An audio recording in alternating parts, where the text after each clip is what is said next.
अस्सलाम वालेकुम dearest class. बेटा हम एक्सरसाइज सॉल्व कर रहे हैं। चैप्टर नंबर 2 हम कंप्लीट कर चुके हैं। एक्सरसाइज से एमसीक्यूज़ आप लोगों ने लास्ट वीक में कर लिए थे। इस वीक में हमने इस चैप्टर के शॉर्ट क्वेश्चन आंसर्स करने हैं और कोशिश करनी है आप इसको साथ साथ ही याद करें, इसीलिए हम इसको तरतीब से करेंगे। सबसे पहले देखें question number 1, what is the nature of charge on cathode rays. Here I wrote the answer. The cathode rays are negatively charged particles. J.J. Thomson discovered the E over M ratio, that is charge over mass ratio of cathode rays, and found it equal to electron. ये इसका answer है बेटा, जो आपने अपनी notebook पर लिखना है और याद करना है। और इसको समझने के लिए भी आपको पता होना चाहिए कैथोड रेज आपने कहाँ पढ़ी थी। कैथोड रेज की डिस्कवरी आप पढ़ चुके हैं, याद कर चुके हैं। तो cathode rays negatively charge particle थे, यही बात पूछी है यहाँ पे कॉन्सेप्ट। ठीक है जी। इसके बाद है जी कि 5 characteristics of cathode rays. Question number 2 हमने कैथोड रेज के कैरेक्टरिस्टिक्स याद किए हैं और कॉपी में भी लिखे हैं एज लॉन्ग क्वेश्चन। अब आप इसको शॉर्ट क्वेश्चन के तौर पर याद भी करेंगे और लिखेंगे भी।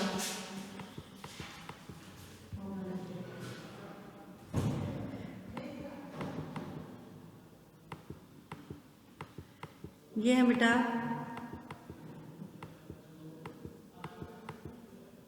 Page number 29। यहाँ से कोई से भी 5 कैरेक्टरिस्टिक्स आप कर सकते हैं। मैंने यहाँ पे हाईलाइट किए हैं first, second, third, fourth and sixth. ठीक है, क्योंकि मेरा ख्याल से फिफ्थ जो है कंप्लीट बात नहीं है, ये इस वाले सेंटेंस को भी आप कंप्लीट कर लें। Can found it equal two electron. उसके बाद है बेटा यहाँ पे the atomic symbol of the phosphorus ion is given. ये आपकी बुक पे जो है वो सही दिया हुआ है, आप इसको देख लें। यहाँ पे जो टेक्स्ट इसमें है पीडीएफ बुक, यहाँ पे इसको क्लियर नहीं दिया हुआ, मैंने इसको लिखा है, मैं आपको शो कर देती हूँ। ये रहा जी, मैंने पावर पॉइंट पे इसको स्लाइड प्रिपेयर किया आपके लिए, ज़रा देखें। फॉस्फोरस का सिंबल दिया हुआ उन्होंने आपको, और साथ उसका एटॉमिक नंबर, मैस नंबर और आयन का चार्ज शो किया हुआ है। यहाँ पे मैस नंबर नहीं लिखा मैंने, एटॉमिक नंबर और मैस का चार्ज आपको, उसका फॉस्फोरस का चार्ज यहाँ पे शो हो रहा है। तो इससे आपसे जो पूछा गया है वो क्या पूछा गया है कि how many proton, electrons and neutrons there. तो ज़रा देखते हैं इसमें से सबसे क्वेश्चन नंबर, आप साथ अपनी बुक निकालें, बुक पे देखें। ये है क्वेश्चन नंबर 3, उसका फर्स्ट पार्ट है क्वेश्चन ए में, उसमें पूछा है how many proton, electron and neutron are there in the ion. तो अगर आपको ये सिंबल पढ़ना आता है तो आपको पता होगा बेटा कि जो सबस्क्रिप्ट में लिखा हुआ है नंबर 15 वो इसका शो किया हुआ है एटॉमिक नंबर, और जो लिखा हुआ है सुपरस्क्रिप्ट में वो शो किया हुआ है उसका मैस नंबर। तो आपने यहाँ से जब नंबर ऑफ प्रोटॉन बताना है तो बेटा जो सुपरस्क्रिप्ट में लिखा हुआ है नंबर 31 वो है इसका मैस नंबर, और जो सबस्क्रिप्ट में लिखा हुआ है वो है number 15, that is its atomic number. तो ऐसा आइटम जिसका एटॉमिक नंबर 15 है तो उसका आप बताएं नंबर ऑफ प्रोटॉन क्या होगा। You know atomic number is equal to the number of proton, so number of proton is also equal to 15। ठीक है, उसके बाद उससे पूछा है इस वक्त आयन में टोटल नंबर ऑफ इलेक्ट्रॉन कितने हैं। तो किसी भी आइटम के नंबर ऑफ प्रोटॉन और इलेक्ट्रॉन जो है वो बराबर होते हैं अगर वो न्यूट्रल हो, लेकिन ये है आयन और जिसपे है 3 का चार्ज।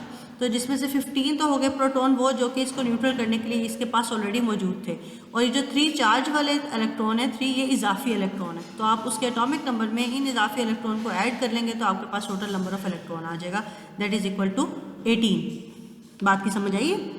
नंबर एटॉमिक नंबर है 15 जो कि उसका है नंबर ऑफ प्रोटॉन, और उतने ही होते हैं नंबर ऑफ उसके इलेक्ट्रॉन्स, लेकिन इस केस में ये एक चार्ज पार्टिकल है, तो जितना चार्ज है उस चार्ज को नंबर ऑफ इलेक्ट्रॉन में जमा करके आप बता सकते हैं इस वक्त इसके पास टोटल इलेक्ट्रॉन कितने हैं, दैट इज इक्वल टू 18। ठीक है जी। उसके बाद आपसे पूछा जा रहा है number of neutron. Number of neutron आपको शो नहीं किया हुआ, लेकिन आपको पता है आप एटॉमिक नंबर और मैस नंबर से नंबर ऑफ न्यूट्रॉन फाइंड कर सकते हैं। किस तरह से, उस पर फॉर्मूला अप्लाई करके मैंने ब्रैकेट में आपको शो कर दिया है, that is neutron is equal to atomic mass minus atomic number. तो एटॉमिक मैस कितना बताया हुआ है आपको 31, और उसमें से आप माइनस कर लें एटॉमिक नंबर दैट इज़ 15, तो आपके पास आ जाएंगे नंबर ऑफ न्यूट्रॉन। तो ये नंबर 16 और 15 को प्लस करके भी आप देखें तो वही बनना चाहिए इस फॉर्मूले का जो दूसरा रुक है, फिर आपका नंबर भी 31 ही बनेगा। तो number of neutron is equal to 16। इसके बाद है बेटा क्वेश्चन का second part, what is the name of the ion. तो जो इस 3 चार्ज के साथ जो फॉस्फोरस का आयन है उसका नाम होता है जी फॉस्फाइड आयन। ठीक है जी। उसके बाद है क्वेश्चन नंबर इसका सी पार्ट, क्वेश्चन नंबर 3 का सी पार्ट, उन्होंने कहा ड्रॉ इलेक्ट्रॉनिक कॉन्फ़िगरेशन। राइट नहीं कहा, ड्रॉ का है तो इसको आप खुद ड्रॉ करेंगे। सेंटर में न्यूक्लियस ड्रॉ करके, साइड से इलेक्ट्रॉन्स ड्रॉ करके आप इसके टोटल 18 इलेक्ट्रॉन्स आपने बनाने हैं। आयन की उसने ड्रॉ करने को कहा है आपको। ठीक है, टोटल 18 इलेक्ट्रॉन से फर्स्ट 2 इलेक्ट्रॉन्स आप बनाएंगे फर्स्ट शेल में, उसके बाद सेकंड शेल में और फिर बाकी के इलेक्ट्रॉन थर्ड शेल में। अच्छा जी, तो उसके बाद है इसका D part, the name of the noble gas which has the same electronic configuration as the phosphorus ion has. तो फॉस्फोरस आयन के पास टोटल 18 इलेक्ट्रॉन्स हैं। तो और किसके पास 18 इलेक्ट्रॉन्स हैं? वो हैं जी नोबल गैस जिसका नाम है आर्गोन। तो ऑप्शन नंबर इसका जो पार्ट नंबर डी है उसका नाम है आर्गोन।